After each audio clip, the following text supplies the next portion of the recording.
जय हिंद दोस्तों, स्वागत है आपका यूट्यूब चैनल सेमेस्टर एग्ज़ाम में। जैसा कि दोस्तों जानते हैं जो हमारा टॉपिक चल रहा था उसका जो टॉपिक है वो है आज कॉलराउस का नियम। तो आज हम कॉलराउस नियम को पढ़ेंगे, क्या होता है कॉलराउस का नियम, इसका पूरा परिचय, डेफिनेशन वगैरह सब कुछ जानेंगे। ठीक है, तो ये बीएससी थर्ड सेमेस्टर के लिए बहुत ही इंपॉर्टेंट है, केमिस्ट्री का है। ठीक है, एमजेपीआरयू वालों के लिए तो वेरी वेरी इंपॉर्टेंट, और अदर यूनिवर्सिटी के लिए भी इम्पॉर्टेंट है। अगर उनके में ये टॉपिक आ रहा है, आप टॉपिक सर्च कीजिए। ठीक है, तो ये यूनिट अगर आपका कॉलराउस का नियम आपके में आ रहा है तो आपके लिए भी बहुत इंपॉर्टेंट होने वाला है। ठीक है, पर चलते हैं क्या है परिचय, पहले देख लीजिए परिचय क्या है।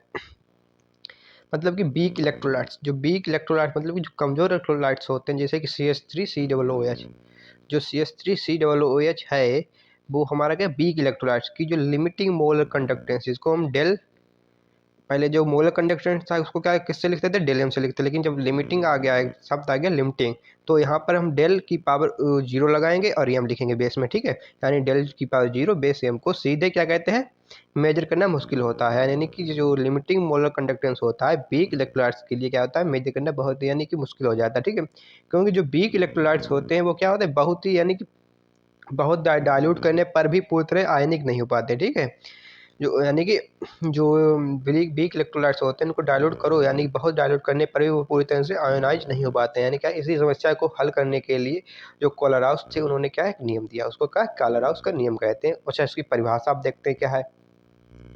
परिभाषा की बात करते हैं तो परिभाषा क्या है, यानी कि यह नियम क्या बताता है, यह नियम बताता है कि इनफाइनाइट डाइल्यूशन, मतलब कि अगर हम डाइल्यूट इतना करते जाएं कि इनफाइनाइट डाइल्यूशन करते, ठीक है, पर किसी इलेक्ट्रोलाइट जो होता है उसकी जो मोलर कंडक्टेंस होता है उसके यानी कैटायन, ठीक है, और एनायन मतलब कि धनायन और ऋणायन, ठीक है, एक ही इंडिविजुअल जो कंडक्टेंस होता है, यानी इंडिविजुअल जो स्वतंत्र यानी कि कंडक्टेंस होता है के स्वतंत्र योगदान, मतलब कि इंडिपेंडेंट कंट्रीब्यूशन, ठीक है, के स्वतंत्र योगदान का योग होती है। यानी कि जो कैटायन और एनायन का जो इंडिविजुअल कंडक्टेंस होता है, ठीक है, उनका दोनों का योग जब कर देते हैं, यानी स्वतंत्र योगदान होता है, इंडिपेंडेंट यानी कि कंट्रीब्यूशन होता है। यानी हर आयन अपनी कंडक्टेंस में स्वतंत्र रूप से भाग लेता है, ठीक है, दूसरे आयन से बिना प्रभावित हो, यानी कि एक दूसरे पर निर्भर नहीं होते, एक तो यानी कि इंडिपेंडेंट होते हैं। ठीक है, नियम का कथन के स्टेटमेंट देख सकते हैं क्या, अनंत तनुता यानी इनफाइनाइट डायल्यूशन, यानी कि जो तनुता मतलब तनु, यानी तनु अम्ल होते हैं या तनु क्षार होते हैं, यानी कि डायल्यूशन यानी कि इनफाइनाइट जब हम डायल्यूशन करें अनंत तनुता पर किसी इलेक्ट्रोलाइट यानी अवघट्य, यानी ठीक है वैद्युत अवघट्य जो होता है कि लिमिटिंग मोलर कंडक्टेंस जो होता है डेल एम पावर 0 जिसको लिखते हैं, उसके कैटायन की मोलर कंडक्टेंस मतलब कि जो प्लस वाला होता है उसकी जो मोलर कंडक्टेंस होती है यानी कि अनंत तनुता पर, लेकिन लेंगे किस पर, अनंत तनुता पर। और एनायन की मोलर कंडक्टेंस मतलब कि जो माइनस मतलब कि ऋणायन वाला होता है उसकी जो इनफाइनाइट डायल्यूशन पर जो मोलर कंडक्टेंस होता है के योग के बराबर होती है अनंत तनुता पर। ठीक है, यानी लिमिटिंग मोलर कंडक्टेंस जो होता है वो इसके बराबर होता है। फिर क्या आता है, अब इसका सूत्र किससे लिखते हैं, देख सकते हैं दोस्तों क्या है सूत्र, यानी जो डेल एम होता है, यानी डेल एम की पावर 0 इसको हम क्या कहते हैं, इनफाइनाइट, यानी कि जो लिमिटिंग मोलर कंडक्टेंस कहते हैं इनफाइनाइट डायल्यूशन पर। ठीक है, वो क्या होती है, वो होती है क्या बी प्लस डेल की पावर 0, यानी कि ये होता है हमारा किसके लिए होता है, यानी बी पॉजिटिव। ठीक है, क्या लिखते हैं हम, पॉजिटिव लेते हैं। ठीक है, अनंत अनंता पर यानी कि हमारा किसका यानी कि कैटायन का, ठीक है, कैटायन की जो यानी कि डेल कैटायन की यानी कि अनंत अनंता पर क्या हो गया, मोलर कंडक्टेंस हो गया, प्लस ऋणायन की यानी कि अनंत अनंता पर मोलर कंडक्टेंस। ठीक है, इसको क्या कहते हैं, यही हमारा क्या है, इसको कहते हैं जो हम लिमिटिंग मोलर कंडक्टेंस का सूत्र आ जाता है क्या, सरल रूप यानी इलेक्ट्रोलाइज NaCl के लिए डेल एम क्या हो जाएगा, यानी कि डेल की पावर 0 प्लस डेल की पावर 1, यानी कि एक यानी कि जो होता है हमारा कैटायन और एनायन की जो अनंत अनुता पर मोलर कंडक्टेंस होता है उसका योग कहलाता है हमारा। ठीक है, सीधे सीधी यही इसका वो है। अच्छा, क्या है जो यहाँ पर बी प्लस और बी माइनस लिया गया, पता क्या है, ये है फार्मूला यूनिट में कैटायन व एनायन की संख्या प्रदर्शित करता है। ठीक है, अच्छा, डेल एम की पावर 0 इसको कहते हैं लिमिटिंग मोलर कंडक्टेंस या इनफाइनाइट डायल्यूशन पर मोलर कंडक्टेंस, मैंने ऊपर बता दिया आपको। डेल प्लस की पावर यानी 0 क्या होता है, जो होता है कैटायन की लिमिटिंग आयनिक कंडक्टेंस। ठीक है, और जो डेल जीरो की पावर माइनस, यानी डेल जीरो होता है माइनस, मतलब कि ऋणायन, यानी एनायन की लिमिटेड आयनिक कंडक्टेंस। और बी प्लस और बी माइनस क्या था, फार्मूला इनमें कैटायन व एनायन की संख्या कहलाती है। ठीक है, जितनी भी संख्या होगी वहाँ हम इसको यहाँ पर लिख देंगे, बस इतना ही करना है। फिर क्या है, अच्छा इंपॉर्टेंस क्या है, इसका महत्व क्या है। यह वीक इलेक्ट्रोलाइट्स की जो डेल एम होता है, यानी कि डेल पावर जीरो एम निकालने का एकमात्र आसान तरीका है, यानी कि सबसे आसान तरीका जो वीक इलेक्ट्रोलाइट्स होते हैं उनकी अनंत अनंतता पर जो मोलर कंडक्टेंस होता है निकालने का सबसे एकमात्र सबसे आसान तरीका यही है, कलराउस का नियम। बहुत ही सरल है, बहुत ही सिंपल, जरूर पढ़िए। और 100% आपके पेपर में आएगा, और 25 में 25 नंबर दे के जाएगा, ये भी लिख के रख लो। ठीक है, फिर क्या था, आयन की कंडक्टेंस को इंडिपेंडेंट मानकर आगे कैलकुलेशन आसान हो जाती है, यानी कि जो आयन होते हैं उनकी कंडक्टेंस मतलब की जो होती है उसको हम इंडिपेंडेंट मान लेते हैं और कैलकुलेशन आसान हो जाती है। फिर क्या था, यह डेल एम यानी कि जीरो, यानी कि जो लिमिटिंग कंडक्टेंस होता है उसके और कंसंट्रेशन के बीच सीधा संबंध बताता है। ठीक है, फिर क्या था, जो इलेक्ट्रोकेमिस्ट्री होती है कि कई महत्वपूर्ण गणनाओं की ये नींव है। ठीक है, सही है। फिर क्या आता है, अच्छा इसके एप्लीकेशन भी जरूरी है। ठीक है, एप्लीकेशन क्या है, वीक इलेक्ट्रोलाइट्स की लिमिटिंग मोलर कंडक्टेंस को क्या है, डेल एम पर ज्ञात करना, यानी कि वीक इलेक्ट्रोलाइट्स की जो लिमिटिंग मोलर कंडक्टेंस है उसको ज्ञात करना, इसका अनुप्रयोग हो गया। डिग्री ऑफ डिसोसिएशन मतलब कि अल्फा ज्ञात करना। अल्फा क्या होता है, डेल एम अपान डेल की पावर एम, यानी कि मोलर कंडक्टेंस अपान लिमिटिंग मोलर कंडक्टेंस। ठीक है, यानी मोलर कंडक्टेंस को ऊपर रखेंगे और नीचे लिमिटिंग मोलर कंडक्टेंस को रखेंगे। ये क्या था, डिग्री ऑफ डिसोसिएशन होता है, अल्फा कहते हैं इसको।